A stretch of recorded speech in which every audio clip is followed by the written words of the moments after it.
Kung sinundan mo ang pinakamainit na issue sa Philippine content creator world ngayon, ang hiwalayan ni Sir Gavin at Ma'am Elma, pagkatapos ng 7 taon na magkasama. Alam mo na ang basic na kwento. Naghiwalay sila. Sinabi nilang mutual decision. Sinabi nilang walang third party. Pero narito ang bagay na hindi mo pa naririnig. Habang sinasabi ni Sir Gavin na walang ibang babae, habang ipinapaliwanag niya na kaibigan lang ang babaeng lumalabas sa mga larawan, may isang detalye na lumabas na nagpapabulaanan ng lahat ng iyon. Pero narito ang bagay na hindi mo pa naririnig. Habang sinasabi ni Sir Gavin na walang ibang babae, habang ipinapaliwanag niya na kaibigan lang ang babaeng lumalabas sa mga larawan, may isang detalye na lumabas na nagpapabulaanan ng lahat ng iyon. Dahil ayon sa mga netizen na nag-imbestiga, si Sir Gavin ay nag-follow sa isang babae sa Spotify. Hindi sa Facebook, hindi sa Instagram, hindi sa TikTok, sa Spotify. At kung alam mo kung paano gumagana ang Spotify, mauunawaan mo kung bakit ito ang pinaka-nakakagulat na detalye sa buong kwento. Ngayon, sasabihin ko sa iyo ang lahat. Simulan natin sa simula. Si Sir Gavin, o ang tunay na pangalang Gavin Kapinpin, ay isa sa mga pinakasikat na content creator sa Pilipinas. Kasama ang kanyang partner na si Ma'am Elma, sila ay naging isa sa mga pinakaminahal na content creator couple sa bansa. Milyon-milyong fans, daan-daang videos, 7 taon ng magkasamang buhay na ibinahagi sa publiko. Pero bago pa man opisyal na inanunsyo ang kanilang paghihiwalay, may mga observations na ang mga netizens sa social media. Napansin nila na ang mga post ni Sir Gavin at Ma'am Elma ay parang may pagbabago, parang may distansya, parang may bagay na hindi sinasabi. Ayon kay MGO Makagago, ay napansin na parang matagal na silang naghihiwalay dahil sa kanilang mga salita at posts na nagpapahiwatig ng matagal ng away at pagtatalo. At nang lumabas ang opisyal na pahayag ng dalawa, sinabi nila mismo, "Hindi namin ito agad sinabi sa inyo dahil alam naming malulungkot kayo. Hindi rin namin ito itatanggi, kaya naman hindi kami nagsasalita. Dahil sinusubukan pa naming ayusin ang aming relasyon, pero nakarating na kami sa hangganan." Nakarating na sa hangganan. 7 taon, tapos na. Ngayon, pag-usapan natin ang kontrobersya na nagpainit ng buong internet. Bago pa man opisyal na inanunsyo ang kanilang paghihiwalay, may viral na larawan na kumalat online na nagpapakita si Sir Gavin kasama ang isang babae. Agad na nag-react ang internet. Third party. May kabit. Nagsinungaling si Sir Gavin. Pero si Sir Gavin ay nagpaliwanag. Sinabi niya na ang babaeng nasa larawan ay kaibigan lang niya. At sinabi pa niya na ang mga larawang iyon ay kinuha sa labas ng konteksto at humingi siya sa lahat na huwag mag-assume. Sinabi pa niya, nakakalungkot na napakaraming kwento at speculation ang nagawa mula sa isang simpleng larawan. Simpleng larawan. Kaibigan lang. Walang third party. At dahil sa paliwanag ni Sir Gavin, maraming tao ang naniniwala. Maraming fans ang nagdedepensa sa kanya. Maraming tao ang nagsasabing, "Huwag nating husgahan si Sir Gavin nang walang ebidensya." Pero ang internet ay hindi basta-basta tumitigil sa pag-imbestiga. At doon pumasok ang mga netizen na nag-imbestiga. Habang sinasabi ni Sir Gavin na kaibigan lang ang babae, habang hinihiling niya sa lahat na huwag mag-assume, may isang netizen ang natuklasan ng isang bagay. Napansin ng isang netizen na si Sir Gavin ay nag-follow sa isang babae sa Spotify. At hindi lang basta nag-follow. Ayon sa obserbasyon ng netizen, ang follow na yon ay sa dulo ng listahan. Ibig sabihin, siya ang pinakahuling na follow ni Sir Gavin sa Spotify. At narito ang bagay na nagpapainit ng lahat. Sinabi ng netizen, "Akala ko nagfo-follow lang siya ng mga artist sa Spotify. Hoy, may option pala na mag-chat sa Spotify." At iyon ang nagpabago ng lahat. Dahil ayon sa investigasyon ng mga netizen at ayon sa AI na tinanong nila, maari kang mag-chat sa Spotify. Sinabi ng AI, "Yes, you can chat with friends and family using the Spotify Messages feature." Kaya ang tanong ng lahat, kung nag-follow si Sir Gavin sa babaeng iyon sa Spotify, at may chat feature ang Spotify. Nag-uusap ba sila doon? Ngayon, pag-usapan natin kung bakit ang Spotify ang pinaka-nakakagulat na platform para sa ganitong sitwasyon. Isipin mo ito.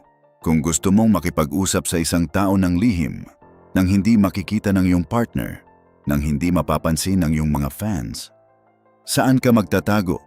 Hindi sa Facebook, masyadong visible. Hindi sa Instagram, masyadong public. Hindi sa TikTok, masyadong exposed.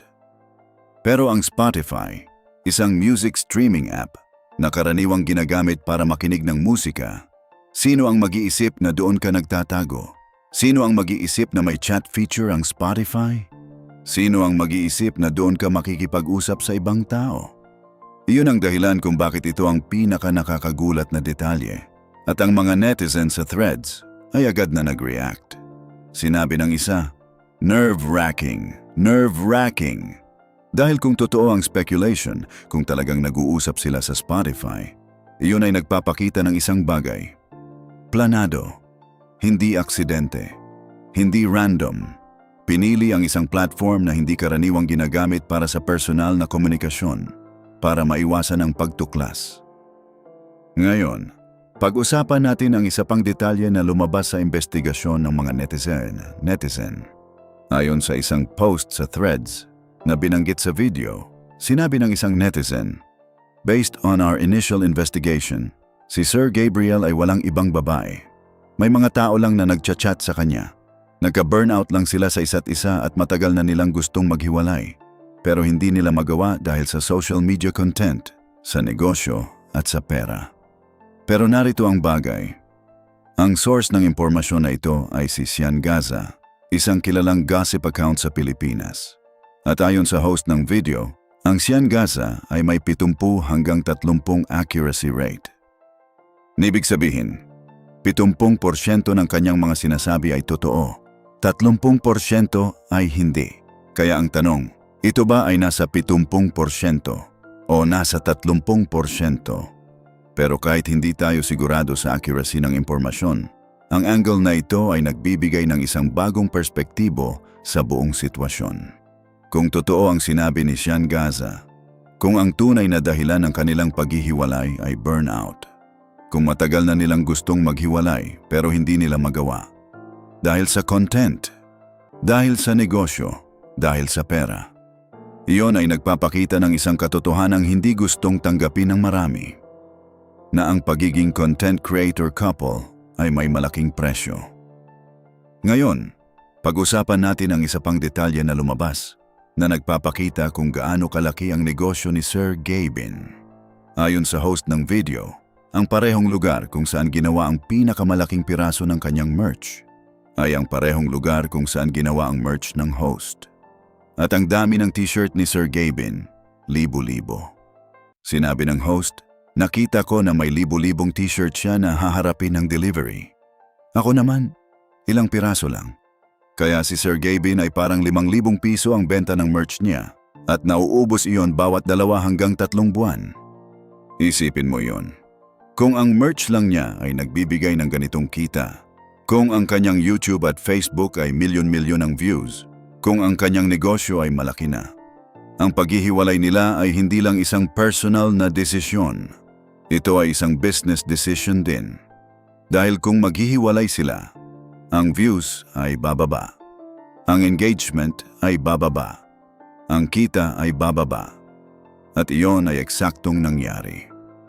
Ayon sa host ng video, pagkatapos ng kanilang paghihiwalay, ang views ni Sir Gabin sa Facebook ay bumaba ng malaki.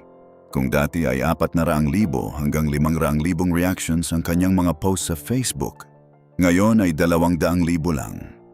At sa YouTube, kung dati ay 700,000 hanggang 1,000,000 views ang kanyang mga video, ngayon ay 500,000 lang. Malaking pagbaba. Para sa isang content creator, iyon ay isang malaking problema. Ngayon, pag-usapan natin ang isa pang detalye na lumabas na nagpapakita ng mas malalim na kwento sa likod ng lahat ng ito. May isang tao na nag-comment sa social media na nagsabing siya ay kapatid ng isang babae na umano ay may relasyon kay Sir Gabin. Sinabi niya, Matagal ko na itong alam. Hindi ko lang gustong magsimula ng away. Ngayon, malalaman na ninyo kung bakit ako galit kay Sir Gavin at bakit ko siya binabash sa lahat ng kanyang posts sa loob ng halos 2 taon. Ako ang kapatid ni Iral Lindsay Milares. At dagdag pa niya, ang aking kapatid ay mahal na mahal si Sir Gavin. Kaya naman ang babae ay parang malamig dahil may nagpapainit kay Sir Gavin. Hindi ko gustong i-bash si Ma'am Elma dahil siya ay naging tanga lang. Alam niya yon nang matagal na. Binili pa siya ng helicopter ride. Helicopter ride, house and lot, iPhone 17, at pinondohan pa ang ama ng babae sa eleksyon. Iyon ang mga alegasyon na lumabas. Pero narito ang mahalaga. Sinabi mismo ng host ng video, walang patunay pa. Mga alegasyon lang ito.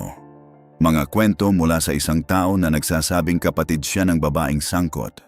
At hanggang walang patunay, hindi natin maaaring sabihing totoo ang lahat ng ito. Pero ang katotohanan ay, ang mga alegasyong ito ay kumakalat na. At sa internet, kapag kumalat na ang isang kwento, mahirap nang pigilan. At sa gitna ng lahat ng kontrobersya, ang host ng video ay nagbigay ng kanyang personal na opinion. Sinabi niya, para sa akin bilang isang viewer, ito ang tunay na kahulugan ng kasinungalingan. Huwag ninyong lokohin ang mga taong nagbigay ng kanilang tiwala sa inyo. Pero narito ang katotohanan na kailangan nating harapin. Kahit anong mangyari, kahit totoo man o hindi ang mga alegasyon, ang pinakamasakit na bagay sa lahat ng ito ay hindi ang pera, hindi ang views, hindi ang Spotify, kundi ang tiwala. Ang tiwala ng milyon-milyong fans na naniniwala sa kanilang relasyon, na naniniwala sa kanilang pagmamahal, na naniniwala na ang nakikita nila sa camera ay ang tunay na buhay ng dalawa. At kung lumabas man na may kasinungalingan, kung lumabas man na hindi totoo ang lahat ng ipinakita nila, iyon ang pinakamalaking pagkabigo. Hindi para sa mga fans na nagalit. Hindi para sa mga fans na nagsabing, alam ko na iyon. Kundi para sa mga fans na naniniwala pa rin dahil sila ang mga taong pinakanasaktan. 7 taon, milyon-milyong fans, isang Spotify follow na nagpabago ng lahat.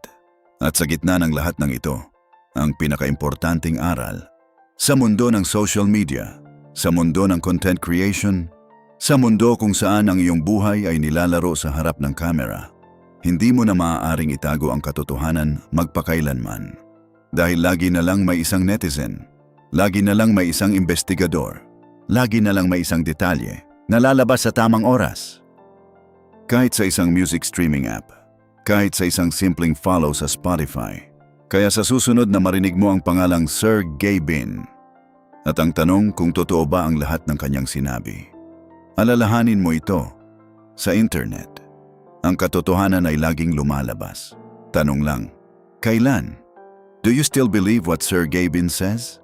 Naniniwala ka pa ba kay Sir Gavin? O sa tingin mo ay may kasinungalingan talaga? I-comment mo sa baba. At huwag kalimutang mag-subscribe para lagi kang updated sa aming mga kwento. Salamat sa panood.